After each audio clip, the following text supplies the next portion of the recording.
Hello guys, welcome back to our channel. एक और murder case में आपका स्वागत है। ये केस अभी पिछले हफ्ते हुआ था। ये घटना यूपी के बुलंदशहर के खुर्जा एरिया की है। ये मर्डर अस्मा नाम की लड़की जो 30 साल की थी उसका हुआ था। उसकी डेड बॉडी कब्रिस्तान में मिलती है और खूनी ने उसका मर्डर चाकू से किया था। बड़ी बेरहमी से खूनी ने अस्मा का गला काट कर मर्डर किया था। क्या थी वजह? किसने किया था अस्मा का मर्डर? क्यों इतनी दरिंदगी से अस्मा को मारा? कैसे उसकी डेड बॉडी कब्रिस्तान में पहुंची? चलिए जानते हैं। 2022 में अस्मा की सलीम के साथ शादी हुई थी और दोनों शादी कर बुलंदशहर के खुर्जा एरिया में शिफ्ट हो गए थे और वो रेंट के घर में रहते थे। वो अकेले नहीं रहते थे, उस रेंट के घर में अदनान और उसकी फैमिली भी रहती थी। वो भी रेंट पे रहते थे। अदनान बहुत ही यूनिक नेचर या संकी नेचर का आदमी कह सकते हैं, क्योंकि वो जो भी मूवी देखता था वैसे ही हरकतें करना शुरू कर देता था और वो संजय दत्त का फैन था। अदनान के बारे में नहीं पता कि वो क्या काम करता था अपना घर चलाने के लिए। दूसरी तरफ सलीम बहुत मेहनत करता था अपनी बीवी को अच्छी ज़िंदगी देने के लिए। सलीम होटल में काम करता था, पूरा दिन बिजी रहता था और रात को घर आता था। इस चीज़ का अदनान फ़ायदा उठाता है और सलीम की बीवी अस्मा पर लाइनें मारनी शुरू कर देता है। अदनान शादीशुदा होने के बावजूद अस्मा को पसंद करता था।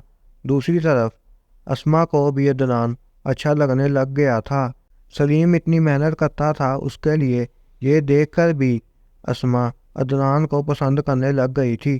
थोड़े दिनों में बातों बातों में दोनों एक दूसरे के प्यार में पड़ गए थे और दोनों अस्मा और अदनान अपने जीवन साथी पर चीट कर रहे थे। थोड़े दिनों में सलीम को पता लग जाता है कि अस्मा उस पर चीट कर रही है। सलीम डिसीजन लेता है कि वो ये घर को छोड़कर यहाँ से दूर किसी और घर में शिफ्ट हो जाएगा। वो जल्दी ही घर ढूंढ लेता है और वो वहाँ शिफ्ट हो जाता है। सलीम को लगता है कि अब अस्मा अदनान से मिलना बंद कर देगी, पर अदनान और अस्मा अब बहुत ज़्यादा मिलने लग गए थे और अदनान अस्मा को मिलने के लिए कब्रिस्तान में बुलाता था, क्योंकि कब्रिस्तान ज़्यादातर खाली होता था। अदनान अस्मा के प्यार में पागल हो गया था। उसने अपनी ज़िंदगी के सारे पैसे लगाकर अस्मा को एक न्यू फ़ोन गिफ्ट किया। वो फ़ोन 10,000 का था। अदनान वॉज नॉट रिच, वो एक पुअर फैमिली से था। उसके लिए 10,000 भी 1 लाख के बराबर थे। अदनान के अपनी फैमिली के साथ रिश्ते खराब हो रहे थे और अस्मा भी सलीम पर ज़्यादा ध्यान नहीं दे रही थी। सलीम को पता लग गया था अस्मा अदनान से मिलने जाती है और दोनों की करीबियाँ बढ़ रही हैं। सलीम अब हार मान चुका था। अदनान और अस्मा फ़ोन पर बात करते होते थे, पर अदनान नोटिस करता है कि थोड़े दिनों से अस्मा उसका फ़ोन नहीं उठा रही। कभी उसका फ़ोन बिजी आ रहा था और बहुत बहाने लगाना शुरू कर दिए थे। अस्मा अदनान के साथ फ़ोन पे अच्छे से बात नहीं करती थी। अदनान को इस चीज़ पर बहुत गुस्सा आता है। ये बात उसके दिमाग में खटक रही थी कि उसने अपनी ज़िंदगी की सारी कमाई अस्मा पर लगाई, उसको फ़ोन दिलवाया और वो फ़ोन नहीं उठा रही। अदनान को अस्मा पर शक हो रहा था कि जैसे उसने सलीम पर चीट किया है वैसे ही उस पर तो नहीं कर रही। इसी बातों से अदनान और अस्मा के बीच में लड़ाई शुरू हो गई थी। अदनान अब बहुत गुस्से में था। 11 जून 2024 अदनान अस्मा को सुबह उसी कब्रिस्तान में मिलने के लिए बुलाता है। जब अदनान अस्मा से मिला तो पहले उसने अस्मा का फ़ोन चेक किया तो उसे पता लगा कि अस्मा सलीम और उसके अलावा भी और लोगों से बात कर रही है। अदनान का खून खोल जाता है कि उसने अपने पैसे खराब कर दिए। अस्मा कुछ बोलती उससे पहले ही उसने अपनी पॉकेट में से चाकू निकाला और अस्मा का गला काट दिया। अदनान ने पहले से ही प्लान बनाया था कि अगर अस्मा उस पर चीट कर रही होगी तो वो उसे मार देगा। कब्रिस्तान एकदम खाली था, इसलिए किसी को कुछ पता नहीं लगा और अदनान अस्मा का गला काट कर वहाँ से अपने घर चला गया जैसे कुछ नहीं हुआ हो। थोड़े समय बाद लोगों की नज़र अस्मा की पौड़ी पर पड़ती है और वो लोग पुलिस को फ़ोन करते हैं।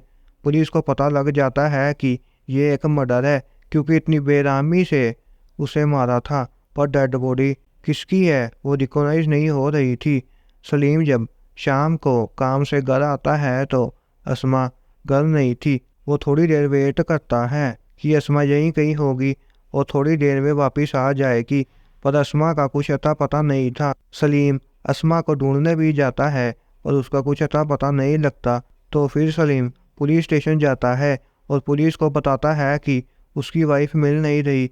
पुलिस उसे डेड बॉडी दिखाते हैं जो उन्हें सुबह मिली थी। इससे पुलिस को पता लग जाता है कि ये अस्मा की डेड बॉडी है।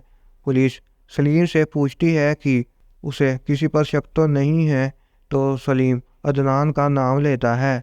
तो पुलिस तभी अदनान के घर जाती है और उसे अरेस्ट कर लेती है, क्योंकि उनको वहाँ मर्डर वेपन मिल गया था और ये बहुत बड़ा सबूत था। और अदनान खुद कह देता है कि उसने ही अस्मा का मर्डर किया है और उसे कोई रिग्रेट नहीं था कि वो अरेस्ट हो रहा है। उसकी इंटरव्यू की वीडियो सोशल मीडिया पर भी बहुत वायरल हो रही है। फिल्मी स्टाइल में इंटरव्यू दे रहा था।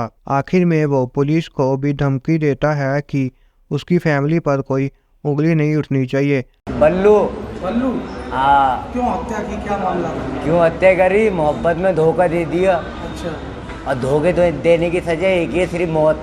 बल्लू संजय दत्त फैन हूँ संजय दत्त का सर में। अभी उसका केस चल रहा है और उसे जल्द से जल्द बहुत सख्त सज़ा मिलेगी।